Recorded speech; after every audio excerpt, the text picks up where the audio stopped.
The Addiction Podcast, Point of No Return. Hello, my name is Joni Siegel, and this is the Addiction Podcast, Point of No Return. I'm your host. My husband, Steve Siegel, is co-founder and producer of the podcast. Today's episode is episode number 343. And today we have an interview. But before I tell you about our interviewee, just a reminder to please subscribe to this podcast wherever you listen to podcasts and give us a 5-star rating so that when people are looking for help with addiction, they find our podcast, because hopefully our stories give people hope and give them ideas of where they can get help. Also, please subscribe to our YouTube channel. And once again, give our videos a thumbs up so that Google will help people find us, and subscribe. And that way you can, and if you ring the bell, you can get notified when we have a new episode going up. Okay. So today we are going to be talking to a gentleman named Thaddeus Cleveland. Thaddeus' service to this country began its course while proudly serving in the United States Air Force. Go Air Force. He served on the Terrell County Independent School District School Board for 8 years and is the board president 4 of those years. Currently, Thaddeus is the sheriff for Terrell County, Texas.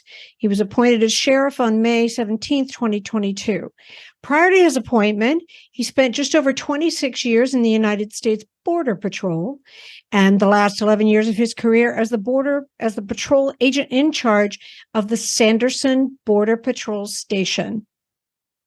That's kind of why we're going to talk to him today, because there's a lot of attention on the border and the fentanyl coming in over the border. Now, before I forget, because I might, I want to also mention that Thaddeus Cleveland is going to be speaking at the big rally in a couple weeks in Washington, D.C. that is put on by the Lost Voices of Fentanyl. So without further ado, let's talk to Thaddeus C. Cleveland, Sheriff Cleveland. Sheriff Thaddeus Cleveland, thank you so much for being on the podcast today and being willing to share your insights. Hey, well, thank you for having me. Honestly, the pleasure is mine. Thank you. Thank you. So tell us a little bit about your background, where you grew up, what led you down the path to, get in the Border Patrol? How did that happen? But take us back to the beginning. Tell us about your childhood. I sure will. No, I sure will. So actually, where I'm the county sheriff at here in Terrell County, Sanderson, Texas, being the county seat, this is where I grew up. This is where I moved in about first grade. To go back to the very beginning, so as we discussed prior, that both my grandfathers were career Air Force. So of course my parents met in Abilene, Texas, where Thaddeus Air Force Base is, and they were pregnant by 16, had me by 17. Divorced a few years later. And both were in that time period, drugs and alcohol. And I can remember I came to live with my grandmother for a little bit, and then my mom got remarried and went back to live with her for a little bit. And again, just some of that same cycle. So the family came and pulled me out, and I was raised by my grandmother here. Strong Christian woman, had aunts and uncles that were like parents as well. And then so many families in this community, so many families that treated me like I was one of their own. And I often tell people, more often than not, that I was probably better off than most kids with 2 parents, just truly a product of this community. And I'll get to that little piece here in a bit about becoming sheriff. But no, from about first grade, I knew I would be a public servant. I knew I'd be in law enforcement. It's just something I remember taking some sort of little test that you answer these questions. And I can remember it saying that I was going to be a public servant. And had a cousin whose grandfather, who lived here as well, he was our sheriff back in the early 80s. So I'm sure that definitely had an impact and kind of guided me toward that career field. But graduated high school here, went to a semester of college, and then soon after joined the Air Force. And again, part of God's plan, I went to a career field that I had no intent on going into. But had I gone into the one I wanted, I probably would not have gotten out when I did and got into the Border Patrol. I wanted to be security police. But when I got to basic training, all the jobs listed were medical career field, and I picked one. And 3 years later, I'd passed the Border Patrol test, and and my career field was overmanned, and they supported me getting out early. So I started my Sheriff, border patrol. I just want to stop you for a second. I'm so sorry to interrupt you because No, you're good. I just love listening to you talk because, as we said, I was born in Texas and had family there and still have family there. But did you say that you had your own little bit of drug and alcohol problem of your own? No, I did. Oh, I did. you My didn't. Parents. So that's when the family, and I was in kindergarten, first grade. That's when they removed me just from that situation. Because your parents did. So, because what I was going to say was you had some firsthand knowledge of this particular situation that we talk about all the time. Didn't know what it was. Just knew it just wasn't normal, I guess. Had no idea what it was at that age. But but the family knew that it was a place I didn't need to be raised in. So they went and got me and brought me to live with my grandmother. Blessing. Huge blessing. I tell you, had I not been raised by her, there's no telling where I'd be, honestly. So I understand. But, she did good. Oh my goodness. And she did, and other aunts and uncles, and then again, just the people in this community. But and feel free to interrupt me at times because I'll just continue to go and go and go, and you won't get a word in edgewise. I'll get a word in edgewise. Trust me. So, so you ended up. What year did you enter the Border Patrol? What year was that? So that was 1996. So I got out of the Air Force in late '95 and went straight into the Border Patrol in '96. Again, just part of God's plan. I got stationed in Nogales, Arizona, and at that time, along the southwest border, Nogales, Arizona was ground zero for not just illegal immigration, but also the amount of illegal narcotics that would enter our country through that piece of the border. Wow. So back then, it was a situation then as well. Oh, it was. Oh, yeah. And of course, illegal immigration's been around for a very long time. And a lot of the places along the border are even old trails that the Indians would use, crossing back and forth and being nomadic and whatnot. But it's a lot of the same crossing locations that have just been used for not just that as well, but also for, you go back to the time of Prohibition and the things of that nature. That's just the Mexican border has always been that border for illegal things. And I mean, I'm going to ask your take on it as we talk a little bit more, but in my mind, it seems like it would be hard to patrol every single inch of that border. Now, I realize that with them being wide open like they are right now, that's kind of nutty, if I can say that. But I would think it would be quite a challenge to close the border all the way. And you're right. And, when we talk about tactical infrastructure, we're not just talking about fencing, because fencing's a large part of it. So here in Texas, we have the Rio Grande River that serves as a natural barrier. When I worked out in Arizona, and I spent about 10 years total out in Arizona, but it was just a barbed wire fence when I started as Border Patrol agent. That was it. And I was our public information officer, and I used to give border tours, and I'd point out that 5-strand barbed wire fence separated a country of prosperity and a country of poverty. And that's not going to keep anybody out? No, not at all. So, when they build fences, it's not going to be an end all either. We have different fencing systems that keep people out, that keep vehicles out. But it's meant to be a deterrent and give us, the Border Patrol agents, and I still say us, even though I'm the sheriff, because that was a lifetime career there, half my life anyway. But it gives us the tactical advantage to be able to push traffic to areas where we have the advantage to work it. But it's not just the tactical infrastructure of fencing. We have roads, we have lighting systems, and then you have the technology that's key. You have cameras that can see day and night. You have cameras that are fixed to radars where the radar has a detection, the camera slaves over and picks up whatever it may be. We have ground sensors that are seismic. So if something steps over them and it vibrates, then it sends a signal back to the station that said, hey, you had an intrusion in this area. So there's that technology. Then you have to have the person with the badge on their chest. They can go out there and make that apprehension. So it takes manpower. And then lastly, it takes a consequence. So if you're going to secure your border, and you're right, you're never going to be able to 100% secure it. They're going to go over the fence, under the fence, through the fence. I've seen it all. Or to a place where there is no fence. But if you don't have a consequence for those that are crossing our borders illegally, they're going to continue to do it. You have to have that consequence that's either going to be some jail time or some sort of other consequence. So sometimes the hardest thing about getting someone into recovery is getting them to agree to treatment. Bobby Newman, a certified drug counselor with 30 years experience and an over 85% success rate as an interventionist, has created a series of 12 videos that you can use right now to learn every step to get your loved one to agree to treatment. Call 866-989-4499 today and say the word podcast to get a 10% discount. Or go to newmaninterventions.com and type in the word podcast for a 10% discount. This service comes with a free 1-hour consultation with Bobby. We appreciate you listening to the Addiction Podcast, Point of No Return. We don't do this podcast because we are former addicts. We don't do this podcast because we have loved ones who have suffered from addiction. We do this podcast because we feel that addiction is one of the biggest problems facing the world today, and that no matter who you are, no matter your religion, no matter your income status, no matter your race, no matter anything about you, addiction affects you. This podcast is a free resource for anybody looking for help with addiction.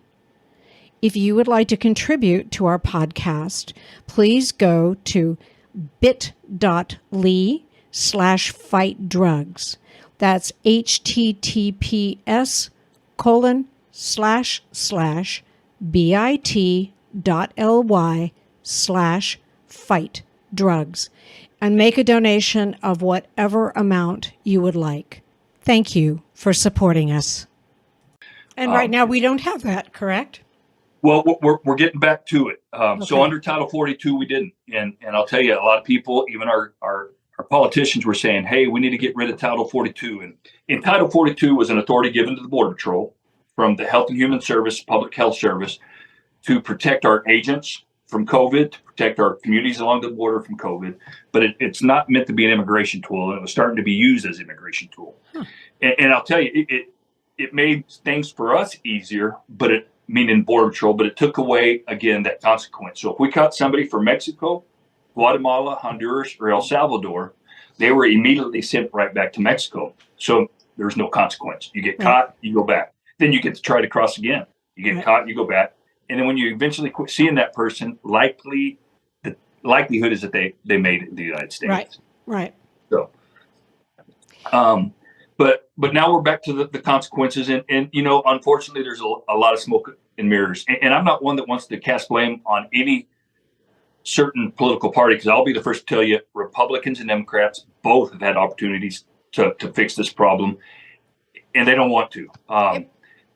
But with that being said, I worked under 5 different presidential administrations: President Clinton, President Bush, President Obama, President Trump, and then I worked for about 1.5 years of President Biden.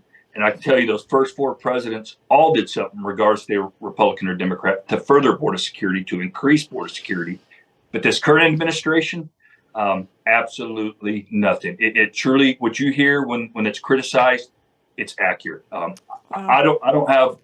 not going to give you a one-sided story. I'll be completely honest. It's unlike we've ever seen before. And actually, the Border Patrol turns 100 years next year. They turn in 99 this past May. And I like to say, after 99 years of progress on our border, it took this administration 6 months to completely deconstruct the progress we had made. I was going to say that's criminal. I know I can get in trouble for that, but it's not. It's treasonous. I'll say it's treasonous. I agree. And I think they're doing it for a reason. Before I didn't understand that, and I've done some research and studying and whatnot, and I won't get into all of that. But we're focused kind of on the immigration part, but our borders are porous, and not only can people come over, but dangerous drugs and weapons as well. Well, yeah, and that's the whole point of this podcast and why we're talking to you, because it's one thing for people to come over, and it's also one thing for people to potentially bring disease over, like during COVID, but they're bringing over fentanyl in a big way, a huge way, and that's resulting in the murder of our children. Yes. You are listening to the Addiction Podcast, Point of No Return. For more information on the podcast or to reach out if you have a story you would like to share with us, go to our Facebook page by the same name, or you can email us at theaddictionpodcast@yahoo.com or go to our website, theaddictionpodcast.com. And please remember to subscribe to our podcast wherever you listen to podcasts and give us a 5-star review. It's horrible. I'll tell you, we've never seen anything like it. And, I thought I knew a lot about fentanyl. And last year I went and spoke at the Lost Voices Fentanyl Rally in D.C. That was their second one. And I went and met with some of the families before and attended some meetings. And I'll tell you what, I learned so much more, and I continue to learn more from the families. We were made aware as law enforcement officers of the dangers of fentanyl and possibly touching in it and being exposed and having a reaction and possibly a poisoning. But until I really met these families and got a better understanding, it really opened my eyes. And I'll tell you, the left's going to tell you that it only comes through the port of entry because they want to act like the areas between the port of entry where Border Patrol patrols, there's nothing there. But the right's going to point out to you that, no, it's also coming from there. Regardless of where it's coming through, it's still indicative of a porous border and unsecure border. Yep. And I think it was at one of the congressional hearings, I saw an actual video, one of those night vision videos of guys coming in with backpacks. And that's exactly what they were bringing over the border. So it's not only coming in through the ports. That's not the case. And I like to make the point as well, is that, the seizures continue to get larger and larger. I mean, for the past 2 years, we've seen record-breaking seizures. In Arizona and California are where the largest or the most seizures are made. Not as much in Texas and New Mexico, but they're still crossing at both locations. But each time you see a larger and a record-breaking seizure, it just shows that the cartels are getting more brazen and they're smuggling more because they're getting away with it. So right, and those are only the ones that we catch, and I don't think we catch the majority at this point. No, we don't, and we never have with any illegal narcotic or marijuana, things like that. Yep. What made you shift from the Border Patrol to being a sheriff, and how does that affect, your ability to kind of help with the situation? Yes, ma'am. So I was 48 years old. I had 26 years in the Border Patrol, 16 months ago. And I had spent the last 11 years of that 26 years career as the patrol agent in charge of the Sanderson Border Patrol Station right here in my hometown. I wanted to come home and raise my kiddos. And I thought I'd be there till I was 57. We have a mandatory retirement age of 57 in federal law enforcement. And I thought I would be there. But our newly elected sheriff, Santiago Gonzalez Jr., very good friend of mine. I've known him since I was in high school here. He had just started his Border Patrol career here in Sanderson. Spent his entire 30 years here.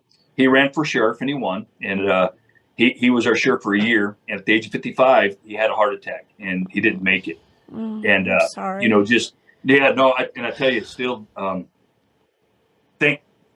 thought a lot of him.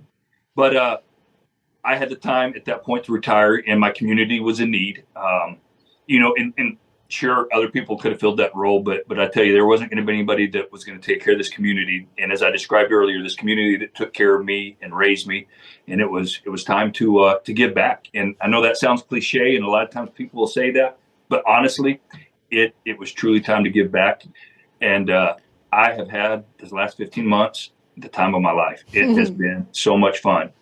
We've caught just over 700 illegal aliens or assisted Border Patrol out of this office. Close to 200 vehicles we've taken off the roadway that were smuggling.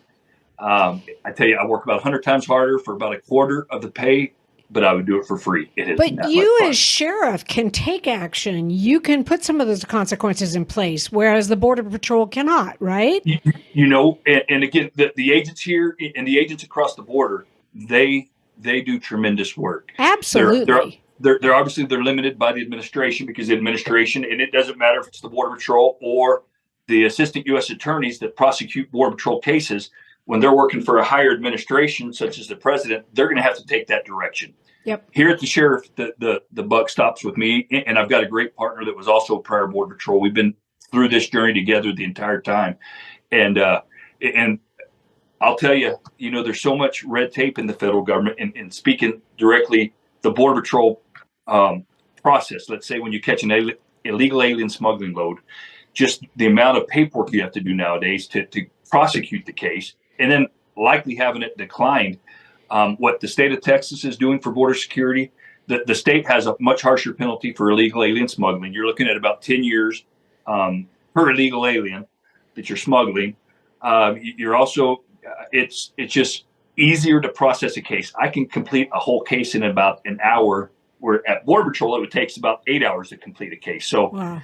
So much different. But to your point, yes, that the buck stops with me. And first and foremost, we're gonna take care of our town and our community. But I like to say that we really don't have a crime problem here. We have a national security problem in my county. My county makes up 54 miles of border with Mexico, so that's a large expanse. So yep. We don't have the amount of activity that you see in places like Del Rio that you've seen on the TV, or El Paso, or out in Tucson, Arizona. But for the vast amount of border that we have, and we have about 50 agents assigned to the station. So when you talked earlier, and your initial question was, there's no way we can watch the entire border. And you're exactly right. There's areas that we don't get to very often. So we have the number of people we know we apprehend, which last year was about 7,500. Then we have a kind of a best guess based on our agents' knowledge and their abilities, how many people got away based on looking at shoe prints, camera activations. And we had, 8,500-ish right there as well. Okay. Then we have the unknown. We don't even know who crossed in this area out here. I mean, there's no way to count. And we know we have a lot of activity that we're unaware of. So it's been a lot. And to that end, I have to mention that. So historically, we're the busiest station between Del Rio, Texas to El Paso, Texas, about 600 miles. And historically, about 1,000 apprehensions a year. That's a drop in the bucket compared to the rest of the border. But the first year that President Biden took over, we jumped up to 5,500 apprehensions, from 1,000 to 5,500. Wow. And then that second year, 2021, that's when we jumped up to I think I said 7,500. It was 7,300 apprehensions. So like the rest of the border, we have seen that same increase in activity. Wow. Well, personally, I am glad that you are in a position to kick butt and take names. Well, thank you. And not have to, and on your own terms. And I mean, they're legal, obviously, but on your own terms. Yep. Yes. And that's a great point, because we've got in our area, when I was at Border Patrol, and even since I've taken over as sheriff, you're always not out here as much, but you'll have the vigilantes on one side, and then the faith-based organizations, and then Border Patrol's in the middle trying to balance those. And even out here, we've got some sovereign citizens, if you will. But regardless, my point is that they're still American citizens, and we're still here to protect their rights. So when you say, yes, we're going to do it correctly, we certainly do. We're still looking at the rights of people. We're not looking to do anything that's off the wall, if you will. But no, first and foremost, to protect Americans and take care of our county here. That's awesome. What are you going to say in Washington, D.C., Sheriff? What are you going to say? So actually, I just spoke this past weekend at a rally. It was called Travis's Voice, The Ocean Speaks, and it was down south of Houston. And it was a fentanyl family and angel moms gathering. I've got one coming up August 31st in Little Rock, Arkansas, I'll be speaking at. And then, of course, in September 23rd, the Lost Voices. And this year's theme's kind of been how what happens at the border, it doesn't stay here. It's going somewhere in the United States, and how what happens here affects the rest of the United States. So I'll give an update on what we're seeing across the border, and then how it's impacting the rest of America. In saying that, so I went and spoke at a town hall meeting at a place just north of Houston called Sanderson County. Y'all may recall about 2 months ago, there was a shooting in Cleveland, Texas, right next to Cleveland, Texas, and next to Sanderson County, where an illegal alien shot a family of 5 and ended up killing them all. And again, that just shows that what crosses this border, it's going somewhere else, and how it's affecting. So they invited myself and a couple of the border sheriffs to be able to talk to what's going on at the border and how these other communities are being impacted by it. Wow. So that'll be one of the topics I speak on as well. But again, I'll tell you, just to support those families, to be there to give hugs, to show some love, to listen, and also to talk a little bit about the border. But one piece I want to mention: are y'all familiar with Jason Jones at all? Have y'all heard of Jason Jones? He reports for Newsmax. I have not. If you get a chance, and actually, you can go to my webpage, ThaddeusForTexas.com, and see some of the interviews I've had with him. But he came out on the road with me, and he's a retired Department of Public Safety highway patrol trooper. And now he travels the border. He's an expert on the cartels, and he's going to be speaking there as well. But when he was out here last with us, we talked about the border. We both spent careers on the border. And he said it best. And I said, I told him I was going to steal his words and give him credit. But he said the ones that will finally get the border situation under control will be these fentanyl families, these angel moms, because their voice is loud. Unfortunately, it's growing day by day because they're losing loved ones. They're uniting, and they're relentless. I mean, and there are fathers involved in the mix, but you know how you mothers are. Absolutely. I tell you, this is what's going to do it. They're not going to give up until it's done. So. I know we had April Babcock on the podcast, and I just applaud these moms and the fact that instead of just giving into the grief, they want to make something happen, want to get something done, and like you, they kick butt, they take names. Well, I want to be there to support them every step of the way, whatever I can do. I've let them. I wish I could do more. And with that, and as I'm thinking about this past weekend and other events I've been to, if you look at these photos of not just, there's been children, young children that have gotten in fentanyl in their homes, to teenagers, to young adults, to even some middle-aged adults that have been poisoned. And I'll tell you, they look just like my kids. They look like my friends. It's not what people think, that when somebody, this is different. And it's so easy, and we've talked about this so many times on the podcast. It's so easy for people to go, well, my kid would never do that. That is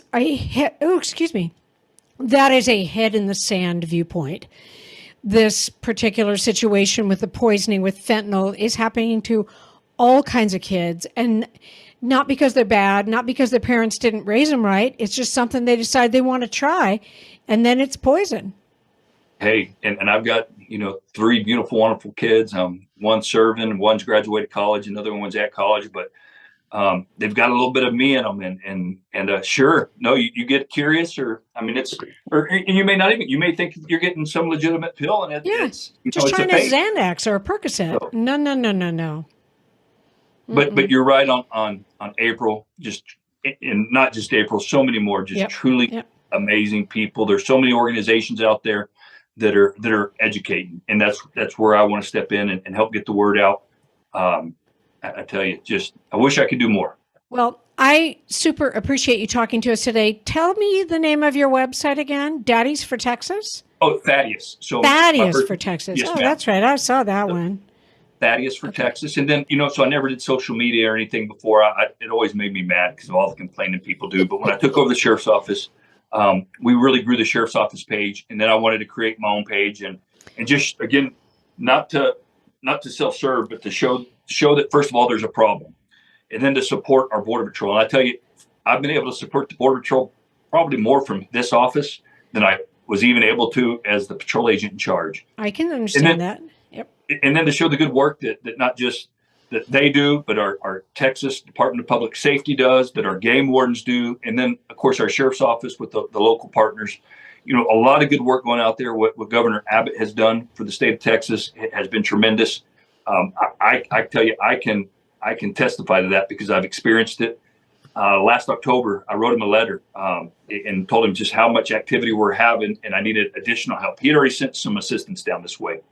And I wrote it on a Saturday. I published it on my Facebook, but I made sure he had the opportunity to read it first. And it wasn't anything that was bad. I just wanted to make sure that he read it. And on a Sunday, one of his staffers called, and on Monday, he and I talked, and I asked for 10 more DPS troopers, and he gave me exactly that. And we had some fun.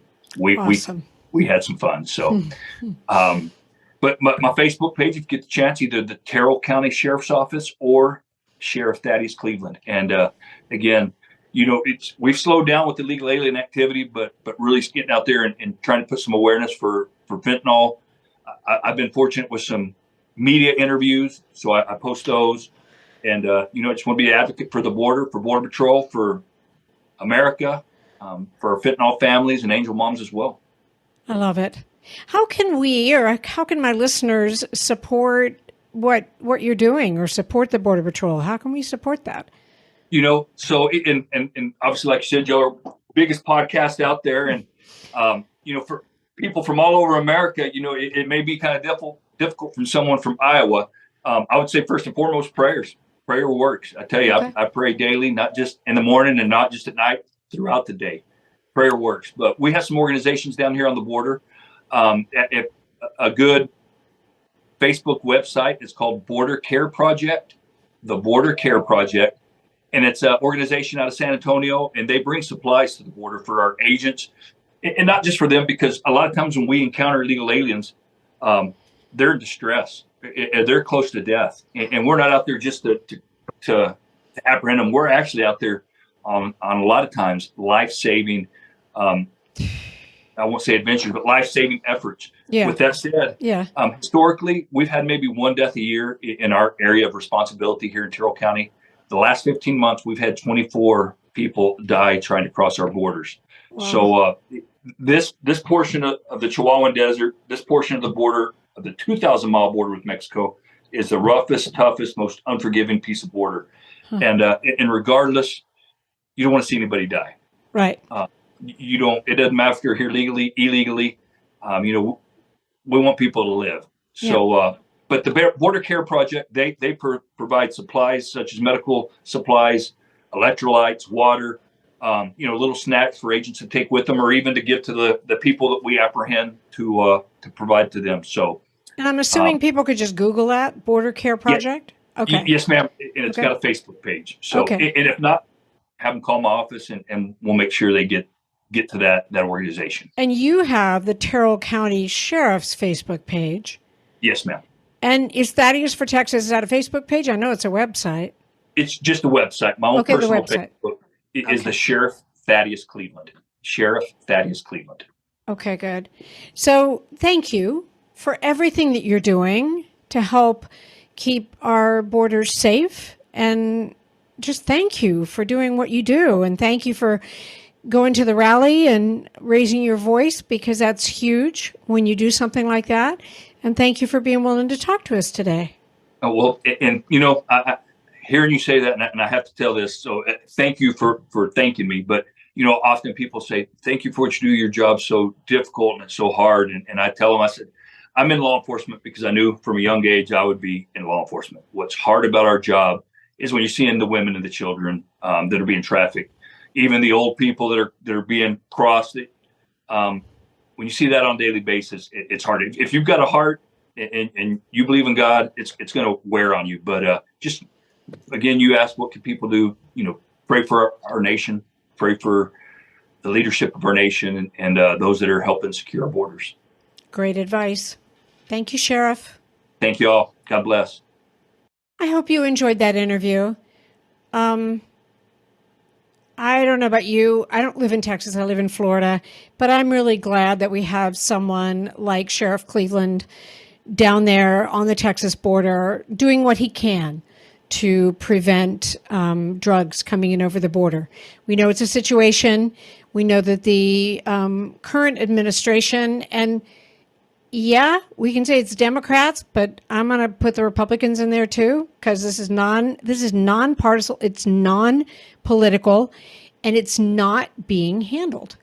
And as far as I'm concerned, both parties are just as guilty and responsible. So there you go. That's my story. We don't forget, if you want to go to the rally, you can still go. It's September 23rd in Washington, D.C. A lot of great speakers, including Sheriff Cleveland including Gerald Posner that we've had on the podcast and others that we've had on the podcast. It's quite an agenda that they have, and you can lend your voice and lend your body if you are so inclined. Thank you so much again for listening. And if you know somebody who needs treatment or you yourself need treatment, please don't wait to take action. The holidays are right around the corner. And the biggest mistake people make is deciding that they don't want their loved one or they don't want themselves to go into treatment through the holidays. And all I'm going to say is if you have someone in your family that needs treatment and you decide to put it off, you run two risks. One, they could die. Fentanyl is in all kinds of drugs, so they could die or could just die of an overdose. Or they could make the holidays much more miserable than they would be without. So get your loved ones into treatment. Do it now because maybe they'll be done by Christmas or Thanksgiving. And if you need treatment, same thing. Get in now. Get it done before the holidays. What a nice gift for everyone else. We'll be back again next week with an interview. You have been listening to the Addiction Podcast, Point of No Return. For more information, reach out to us on Facebook or go to www.theaddictionpodcast.com. Our email is theaddictionpodcast@yahoo.com.